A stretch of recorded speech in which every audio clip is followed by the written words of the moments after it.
So today's an important day. KangarooTrucker has hit an important milestone, thanks to you.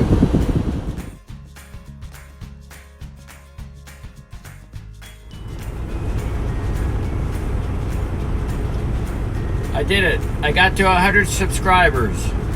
So I'm celebrating. There's a special video out to my 100th subscriber. It just happens to be one of the guys that I was following when I started looking into over-the-road trucking. And his name is Raymond, aka Chicken Leg Gibbs. I told him he just needs to start calling himself Chicken Leg. He did one video. You have to go look him up. Raymond Gibbs. He's really good. He's a great teacher. Very humble. He's very wise for as young as he is. He had some really good training videos that he was doing. He was a trainer, I think, too. Yeah, I know for sure he was a trainer back when he was with Rail. And he's a great guy. He's just got a lot of... I like the way he delivers his message. But he's thorough, and he has high standards for himself and for any of his recruits. I would be nervous if I was one of his recruits or one of his students. But you can tell he's former military. He's smart. And there was one video in there that he set up the camera so he could go back and video from afar. And so when I saw him walking up from the way back there to the from the trailer to show this particular angle that he was doing, which was really good. But then he was walking up. I said, "Man, look at them chicken legs." And so he said, "That ain't the first time he's heard that." So he's big, strong legs, and then little chicken leg, little big chicken legs. So I said, "You need to call yourself Chicken Leg." So he needs to change his site. He's got a YouTube called Raymond Gibbs. Raymond Gibbs. But he needs to change it to Raymond Gibbs, aka Chicken Leg, because it's fun to say Chicken Leg. Anyway, this is just a random video. I'm out here in Houston, Texas, getting settled in, bringing you guys up to speed. About a week ago, when I finally went back out on the road, my truck had a problem. My Volvo had a problem, and the last minute, they said, "Well, you're gonna have to move out of your truck, move into this other truck, and hit the road and go." And it just really frazzled me. It was a rough week. I had a couple other issues that came up, and it was just hitting me one after another. And that's when I did that video about having a good attitude, because I was challenged that week. But I needed to talk to my buddy, aka Chicken Leg. I just like saying that. So, but I mean, now that it's over and done with, and it's behind me, and I survived it, and my attitude's back to normal. You know, I'm in a 2019 International, and it's got a refrigerator that works. So I really am in a better situation than I was. I like the Volvo. This thing, it's only got 80,000 miles on it. Well, 88 now that I've got it. I guess I've had it for 2 weeks now, a little over 2 weeks. It had 83,000, so I put 5,000 miles on it. So about a week and a half. So anyway, it's got a button on here. Now, first of all, the Volvo, you can dump the airbags, and it's got a button to release the fifth wheel, which is great. This does not have airbags to dump. It's okay. But the button doesn't work. I mean, it's only 88,000 miles on this thing. It's brand new. And the button doesn't work. It's throwing a code, and I don't have time. I'm not going to shut down for that. I just went and bought me that $18 piece of metal that looks like a cane, and it's basically designed to extend your arm. You just reach in there and lean back, and opens right up. It's perfect. I put it in my side panel, so it's pretty cool. It works 100% every time. It's great. I mean, I used to, even in the Volvo, sometimes I would shut down. I would hit the button, but The locking jaw might be against the kingpin, so it didn't quite disconnect because there was some pressure on it.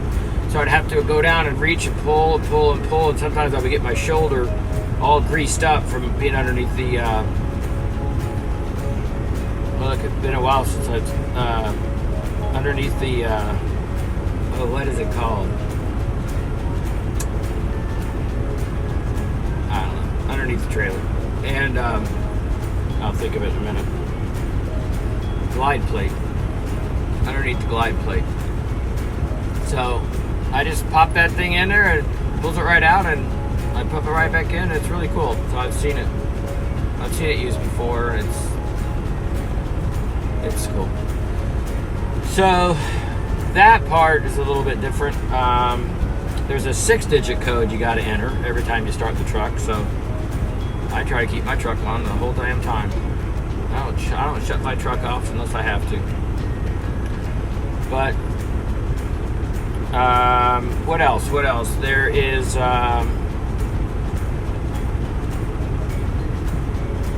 everything else basically said. The mirrors are a little bit smaller. The Volvo's got bigger mirrors, which sometimes is a little bit hard to actually see around the mirror on the right-hand side.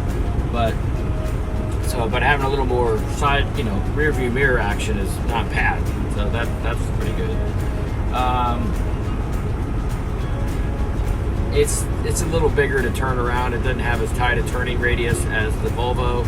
Haven't really noticed it that much as a big deal.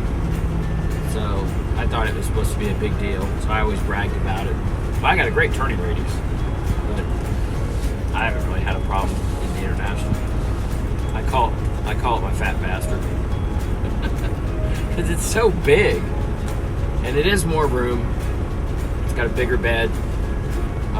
I didn't need a bigger bed, but it's got one. So somebody put a new mattress in it. So there's 2 mattresses. So it's a little tight on trying to pull the drawers in and out, but drawers will never slide out, that's for sure. There's one cabinet that doesn't quite shut unless you slam it, so that's going to eventually be an issue. But there again, it's only 80,000 miles. It should be pristine. It shouldn't have any of these problems. I understand the International typically has more maintenance issues than the Volvo or Peterbilt or Kenworth, so I don't know. The turn signal is loud. The Volvo didn't have a turn signal noise at all, and turn signal would turn off, I think. I don't know, I couldn't hear it. But this thing, it'll warn you if the turn signal's on too long, it'll just start giving you a warning. I'm like, oh my god, what? Okay, so I've done something wrong. And then I'm looking, I'm like, either I left something on, or oh, there you go, my turn signal's on. So I'll turn my turn signal off. So it probably leaves it on for about 10 miles, and then it'll say, okay, do you really want this on that long? So it does have a, I don't know if I can show you this. All right. Like there, it says 26,400 pounds is how much is on my drive. I can't see if you saw that. Hopefully I had it at the right angle. Let's both look at it together. Oh, that doesn't work that well. Yeah, I can see that.